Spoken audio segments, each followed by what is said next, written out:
Kriza me ujin e pishëm në Gostivar kërkon veprim të menjëhershëm, zgjidhje sistematike dhe tejkalim të interesave partijake. Kjo është lidhja kryesore e sindikatës së pavarur të administratës shtetërore të Maqedonisë, e cila son ndihmoi me ndërgesa ujë për anëtarët e saj dhe qytetarët e Gostivarit. Kryetari i sindikatës së pavarur të administratës shtetërore Goran Listevski, gjatë një konferencë për media kërkoi nga institucionet përgjegjëse, qeveria, ministri dhe shtabi i krizës që të ndërmarrin hapa të shpejtë për të rikthyer normalitetin në qytet.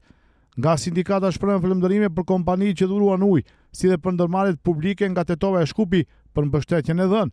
Listevski theksoi se në këtë moment duhet unitet mbi çdo palkaci partijake, fetare apo nacionale, ndërsa përgjegjësia penale duhet kërkohet pasi të zgjidhet problemi. Независимо синдикат на државна администрација на Македонија на денешниот през за кризата со водата во Gostivar bara. Kërkojmë mbi të gjitha veprim mbi partijak, sundim të së drejtës dhe përgjegjësi.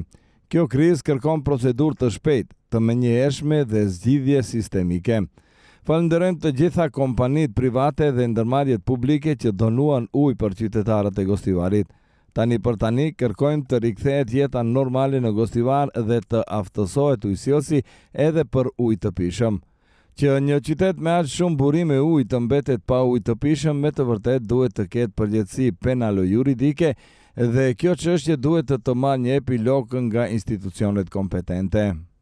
Sindikata u bëri thirrje gjithashtu qytetarëve të Gostivarit që t'i përmbahen në komandimeve të shtabit të krizës dhe institucioneve përkatëse deri në sanimin e plotë të gjengjes.